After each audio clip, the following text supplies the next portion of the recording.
I want to welcome you right here to the show. We have an amazing show for you today. And let me tell you something. I am just excited about this because a lot of people say, "Oh, this is all promo. This is not promo. This is showing you that you can do it too." Okay, there are dreams out there that people want to go for, and if you're going for your dreams, you should be on this show. That's how this works, okay? We're here to promote you. We're here to promote all of your dreams and your goals. And I am so excited to do that. That is my life's goal, to help you get noticed. Boom. That's how it works around here. And that's why we have Logan Teller on the show. And he's all about the Dazzle Company. Welcome to the show. Thank you so much. It's so nice to be here with you today. Oh man, the pleasure is mine. The pleasure is mine. So, it's amazing that people don't understand dreams are like amazing. And when they become reality, it's just like a culmination of different emotions. What was it like for you? Well, I've been thinking a lot about that lately and about how like the first step is to believe that you're going to be able to accomplish something because Mhm. if you don't believe that, then you're less likely to put in the effort to do all the steps, which can feel really tedious and slow, especially at the Yeah. beginning. And when it can take months and years to see results. So you have to definitely have some faith to know that you have a vision and that you're willing to put in the work and like move towards that vision, which is just easier if you think that you're actually going to be able to do it. So for me, when I started Dazzle, I was actually in college and working at a restaurant. And I just had a friend it was a friend of a friend, and they wanted their house cleaned. And so I was like, I mean, I'll clean your house. And I love podcasts. At that time, I don't really think that, well, I wasn't listening to podcasts. I don't know if they were around. This was 10 years ago. But I listened Right. to NPR the whole time, and I loved cleaning. And I finished and just thought, it's the best job I've ever had. So I quit my job the next day, started a Ah! business, immediately started hiring people and reading every book I could get on building a business and marketing. And it was just off from there. So that was That 10 is years just ago. wow, that is so cool. That is so inspirational. Like most people don't even have or I mean, just like the courage to do that. I mean, that's just like quit your job I mean, literally. Oh my gosh. So your journey, what has that been like so far? And what makes you different than all the other companies out there that are doing the cleaning? I think that, I mean, I'm really passionate about politics and social justice work. And so it wasn't like that we didn't integrate that into Dazzle. It was just part of Dazzle from the beginning because as I was building the company, I started to get a little bit of a platform and I had access to just more people that I could talk to about things. So I always knew that as I grew Dazzle, it's great to have a growing database and group of people you're connected with. And I always knew that I would like leverage that group of people to Mhm. help and be of service or to bring ideas to them for local politicians or local organizations. Um, Nice. so it was just like really natural for us. It wasn't like some part of a strategy that we needed to implement. Though later, there are pieces like we did build strategy into it. So, for Mhm. example, it's if you're on our mailing list, it's extremely unlikely that you'll receive an email from us about like save $100 on your cleaning, which is what most cleaning companies would do, or whatever it is. But we're more likely to invite you to an event or a fundraiser or highlight Mhm. a local organization that's doing something cool, which is actually still great marketing because people are still seeing, like, it's still a reminder that you're existing. Mhm. um so that works for us. Nice, nice. I know that there's just certain strategies that people implement that are unique. What is your unique strategy and what is your unique cause for your company? So when we started, we called it the gayest cleaning company in America, and when I say we, I mean me. Mhm. And it was like, we thought it was funny. And also, I lived in like a super gay neighborhood in Capitol Hill. And then I started hiring people around there and people that I knew. And we just had like the people that we were serving as employees and clients were lesbian, gay, bisexual, transgender, part of the LGBTQ plus group. And Mhm. then as we grew, our cleaners are still like really heavily pulled from that, from that community, Mhm. though we don't like ask people or anything like that. But we have Right. like a really strong like showing from the LGBT community as employees.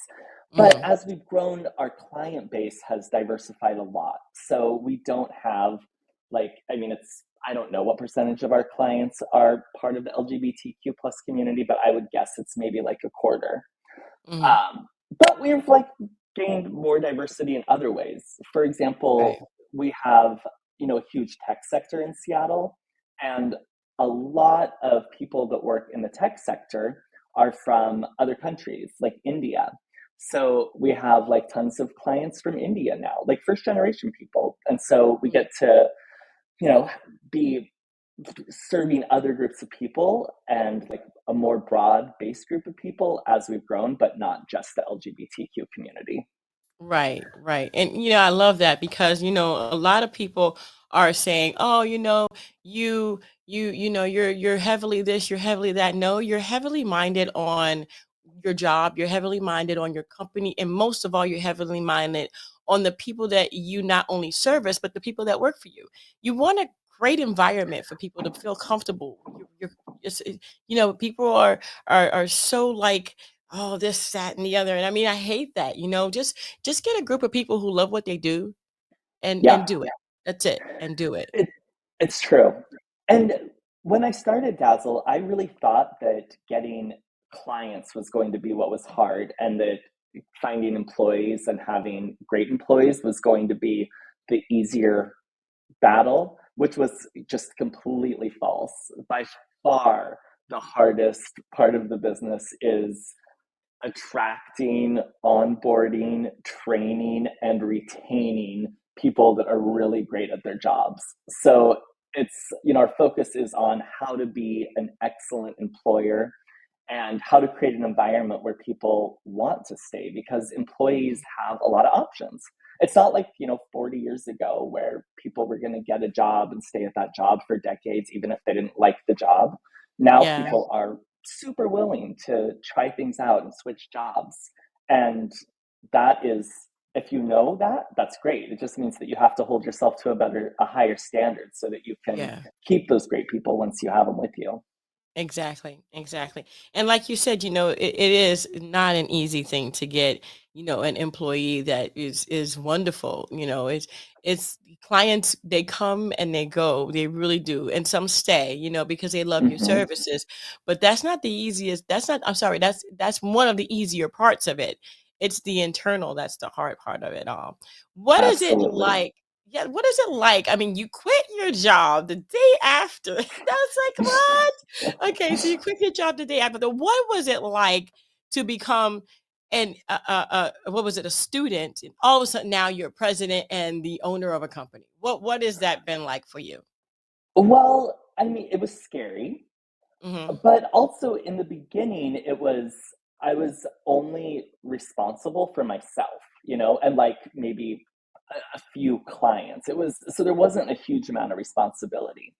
But as the business grows, the responsibility increases and increases and increases. And then, you know, I remember when we started having our payroll got Mhm. up to around like $8,000 a week. And I was like, oh my God, okay, I have to like make sure that we hit this every week. And the Mhm. business was still like relatively new then. So I like at that point didn't have an accountant, didn't have a bookkeeper, was like, I wasn't charging enough. Like, I didn't know enough about business. So it was really Right. stressful. But then, we grow and we learn about things, and then you professionalize and hire people that do that kind of thing for you, which thank God for those people because it's the last thing that I want to do. Uh, but then you end up, then you're responsible for, dozens of people's livelihoods and Yes. responsible for all of the financial things that happen with that. And now Yeah. I would, be seeing an $8,000 payroll week would be, it's unheard of. It's, we're far above that now. But now we have systems in place and people in place that manage that stuff. So it's like you have to, I think at every stage of the business, you have to learn a new set of skills and also be willing to outsource things or, hire people for things that you're not good at or don't want to be good at or don't want to learn, and so that you can continually grow. And so the Hmm. very first thing that I hired cleaners right away, but then I hired an accountant and bookkeepers and of course, payroll processing company, very first thing, because I just can't stand, I think it's so boring. And now we have a CEO who does, like, he loves spreadsheets. So he spends all day in spreadsheets and just like he knows exactly where every dime in the business is going at all times. And thank God for him, because I can't imagine operating like that. It would drive me crazy. I hear you. I hear you. I totally understand where you're coming from. Wow, wow. People are very interested in getting their homes clean, but most of all, they're interested in trust. Some people were very scared to open their homes to cleaners because they've been things have been stolen, picked up. What is your policy for that? Well, we have been so lucky in that we were just adding up the number of jobs that we've completed, and I know we've completed 50,000 jobs, but I can't remember what the time frame it was. It was like in the last 3 or 4 years or something like that. And we've only had like somebody, like a cleaner, steal something from a client. It was one cleaner stole things from multiple people the same week, and we were pretty new. And uh, of course, I panicked. And Hmm. what the cleaner did was steal checks from the clients' homes and write checks to themselves. I mean, it was the stupidest scam on the planet. It was like video of them in the houses, at the bank, writing checks to themselves. I mean, it was so dumb. But immediately, I apologized profusely and wrote them checks for the amount. I mean, just right Hmm. out the gate, which is what we would always do, right? Replace or refund or, make it better, whatever that means for the client right away. Right. But it's so rare that it happens. I mean, in like 10 years, we've had this instance once. So I think what is more important is having a really thorough screening process so that, like, when you're on hiring and onboarding people, so that Hmm. you're getting people that you believe are trustworthy. Right. And this kind of goes back into when you're creating a really great job, or when people think you're a great place to work and want to work there, you can be really choosy about who you choose to work with you. So it's Right. definitely like, if anything should happen, grovel, apologize, fix it to however the client wants immediately. But really, it's about catching that stuff right in the beginning so that it doesn't Yeah. happen. Wow. Well, I'm very proud of you for Thank you. like literally. I mean, you are like the epitome of brave. It's like, okay, you see Logan Taylor, brave. So, Well, that thank you. is And that's brave. exactly what I would say about you as well. Oh, well, thank you. But I didn't quit my job the day after I found out I like this. It was a few years. Okay. You are brave. But thank you. The one thing that I love is that I absolutely love when people do this, when people tell me their stories, because every story is different. What kind of advice do you give to the person that wants to jump out of their job? I mean, what would be the one thing that you would tell your younger self that you didn't know when you jumped out the day after you figured out you like this? What would be the one thing you would tell them today? Well, first of all, I don't think that it's great universal advice. It really depends on the situation that you're in. So, in my case, I was working at a restaurant and I was cleaning houses. And at that point, I didn't have any employees yet. So, I could make money to put in my pocket the next day that would be like enough so I could pay my bills. If I were starting a different kind of a business, that's going to have, like, a big run up until you're getting revenue or becoming profitable, then I would suggest thinking really carefully and strategically about how you make that exit. And what people usually say is build what you're building until you're replacing your income. Or if you are, maybe you've been in corporate America for 30 years and you're retiring and now you have a big chunk of cash and you're going to buy a business, then that might be something where you can predict with financial planners or your accountants or business broker when that business will be uh, profit positive, and you Yeah. sort of do it. So I don't think that it's smart to just to for everyone's situation just to jump, but Right. in some cases it does. I mean, if you're in a situation where you are starting the business right now because you need to make the money right now and you have very little wiggle room, then I actually think it provides a great deal of motivation because it's like there's no backup. That's right. Wow. Well, thank you so much, Logan, for being on the show. I truly appreciate it. You guys can get the Dazzle Company on the dazzlecompany.com, or you can go ahead and click on that QR code with your phone, and just go straight there. Man, we're going to have the information in the description box below. Logan, thank you. You have such a wonderful story. I am so proud of you, so happy for you. And I wish nothing but the best for you. Continue to do what you do. And I'm glad that you found the right people to go with you. Thank you so much, and thanks for doing this podcast. It's so fun to hear people's stories. I really It love is, listening to isn't them. it? It Yeah, it's great. is. I'm just so fascinated. It's just such an inspiration, especially you. I mean, the day after. Okay, come on. I haven't heard that. I have. This is the first. This is the first.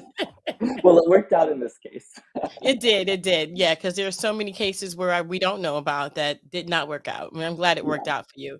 Thank you yeah. so much again, Logan. And thank you guys so much again for tuning in. Don't forget to dare to be different, but most of all, QR code or description box. Check it out for yourself. And if you're in need of someone to clean your home spotless and beautiful, then you need to call the Dazzle Company. I'm telling you right now. All right, guys. And until next time, bye.